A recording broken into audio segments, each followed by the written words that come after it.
Today we're maxing out bench after our 8-week program. Going to see where it's at. We did legs yesterday. Part of me had contemplated waiting until next week to do the max outs, doing one more week of just regular lifting this week of progressive overload, but I decided to do the max out week this week.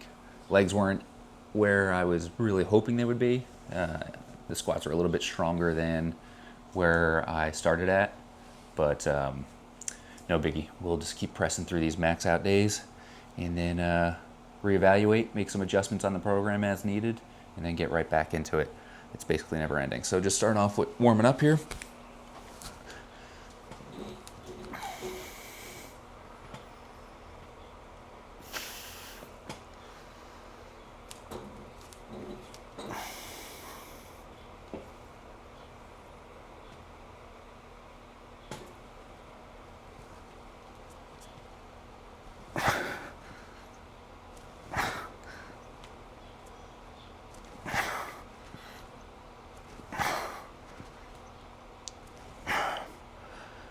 All right, moving on up in the progression towards our 1 rep max at 155 pounds now.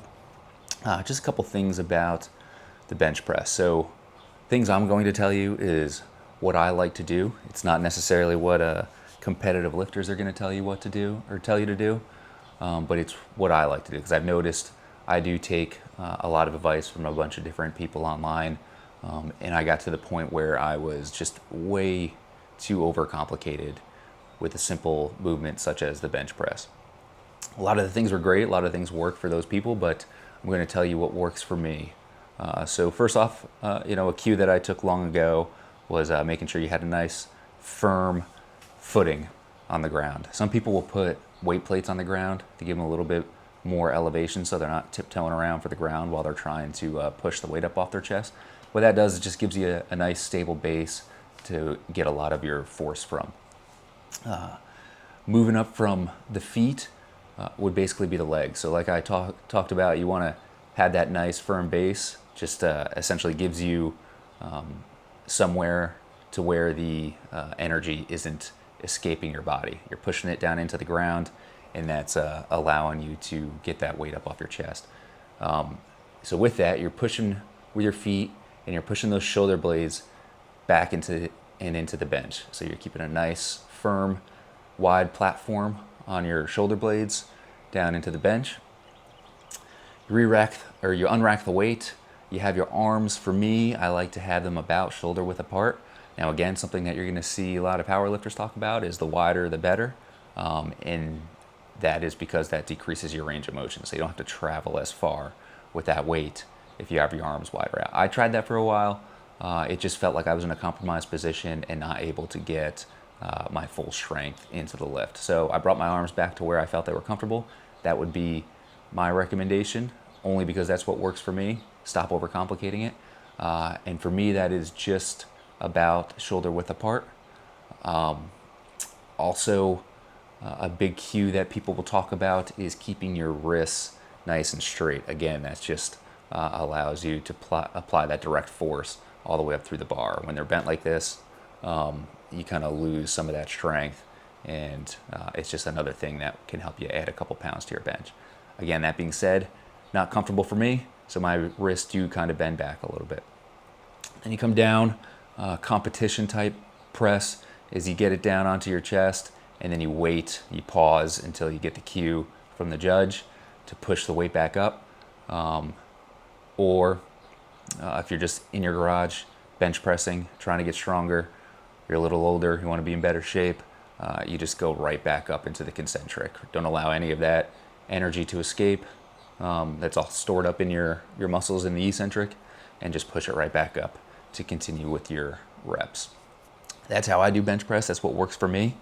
And we're going to keep on pushing up through these warm-ups until we get to hopefully a greater weight than where we were 8 weeks ago, but we shall see.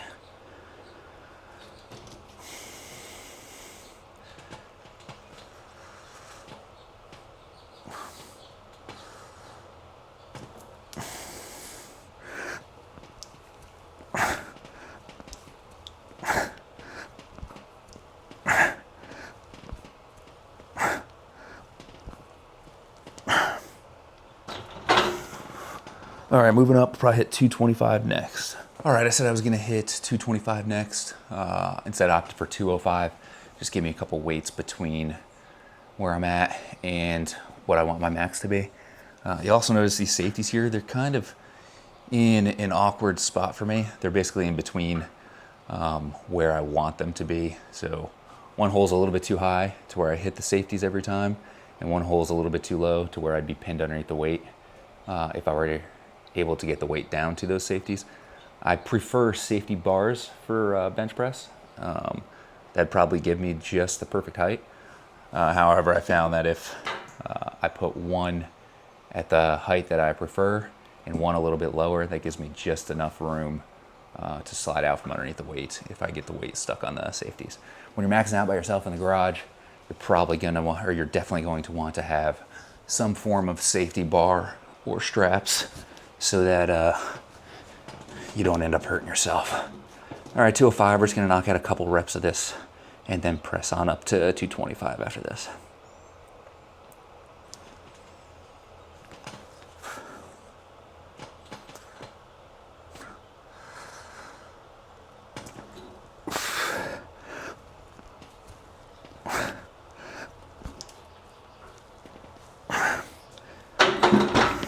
You can see I got crooked there, so Hit this safety strap.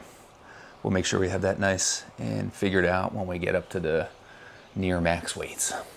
All right, we're up to 225 now. I'll probably knock out 3 reps of this, and then after this is when I'll start swapping to single reps as I work my way up. This last program wasn't so much about volume. I was only doing sets of 3, so I've already kind of started tweaking the next program, which is just adjustments to the program that I've been doing for a very long time. And I'm going to be doing sets of 5 going forward, just to get me a little bit more volume. I feel like with more volume, I was able to get a little bit stronger in the past. So up the volume after this program, and we'll see where that gets us. But still working to see where we're maxing out at right now.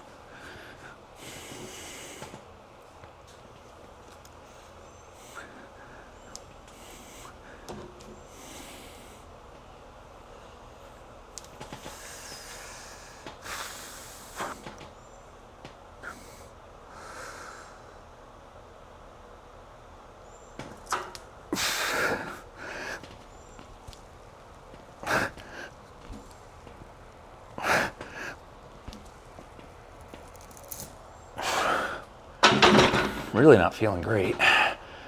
well, I don't know how heavy we'll get today, but We'll push up to 245 next. All right, up to 245. Hoping this moves a lot quicker than the 225 did, but we're just doing single reps now anyway, so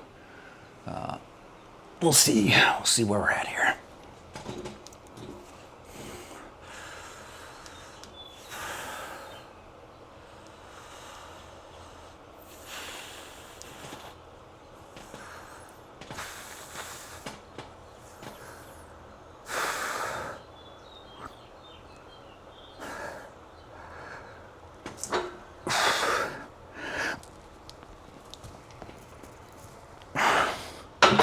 All right, felt good. So we'll keep on moving. All right, moving up to 260. If that moves anywhere near as fast as 240 did, then today is looking better.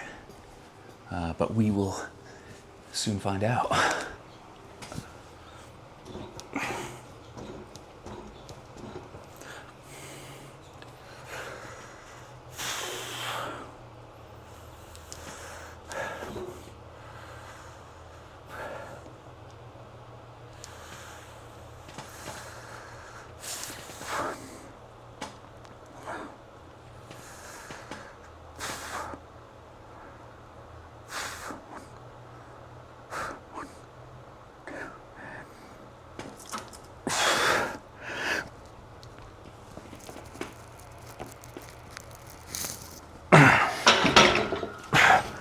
All right, did not move as smooth as 245 did, but it got up and gives me hope that we could keep going. All right, so we are pushing up to 265. We shall see 260 was pretty slow, but that's what we got the straps for, I suppose. But here's to not needing them.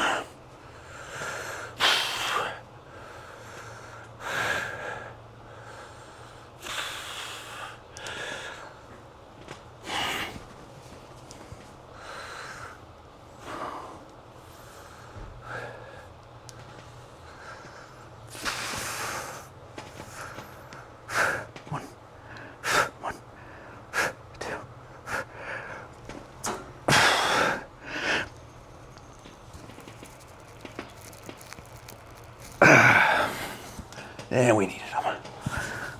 Well, so far I've been disappointed by 2 of the 3 lifts. That being said, I did heavy deadlift on Saturday or Sunday, and I was pretty happy with where I was at Saturday. I was pretty happy with where I was at on Saturday with the heavy deadlift. Didn't set any PRs, but considering how much I complained about this bar, it was pretty good. But I don't know, it happens. Programming may have been off. There's a million different factors there. A big factor for me is I could probably get much stronger if I program more off days into my routine. So typically I'm working out, lifting weights 6 days a week, and then I add some cardio in there. And on Sundays I'll go for a pretty decent trail run too. So I'm essentially doing something 7 days a week. And if I'm not lifting, then I'm traveling around the country. So rest is always kind of an issue for me. Not giving my body the full amount of time required to recover. So I'm sometimes a do as I say, not as I do type of person, but lifting just does so much more for me than just getting stronger. It really just kind of clears my mind for the entire day. On days that I don't lift, everything just feels a little bit foggier and I feel sluggish and as if I don't have my full potential for the day. So I like to lift every single day, despite the fact that it may be holding me back from making some of these bigger gains. I'm gonna go back to the drawing board. Like I said, I'm adding more volume. Sometimes when you get stuck where I got stuck at here with the bench, even though it was at an extremely light weight compared to where I've been in the past, it can be tricep issues. So getting stronger triceps may result in a stronger bench. I think for the next week or two, I'm going to just progressively overload just for a couple weeks before I hop back into the next 8-week program, which again, I said I've made a few adjustments to, mostly just adding volume. So I'm going to keep on going with my chest day here. A little disappointed with the results of the max bench. And then I guess all I would have left is deadlift, which I'll do either on Thursday, probably on Thursday. We'll check it out on Thursday. All right, thanks for watching the video. Hope you got something out of it. If you're looking to get in better shape than you're in, I know this probably isn't the best example, me sitting here failing squats and benches in front of you, but no matter what, I still feel like I'm in great shape. So if you're looking to get into better shape, check out my free school community. It's for people 40 and over that are just looking to get back in shape or in shape for the first time in their lives. I got plenty of stuff in there. Just come by and check it out. If it's not for you, then don't sign up. That's fine. But it's free. And then I also do paid personal training where I'll just build an entire personalized program for you. It'll fit your needs and will hopefully get you to, or I know as long as you stick with it, we'll get you to where you want to be. All right, gonna finish up the chest workout and see you guys later.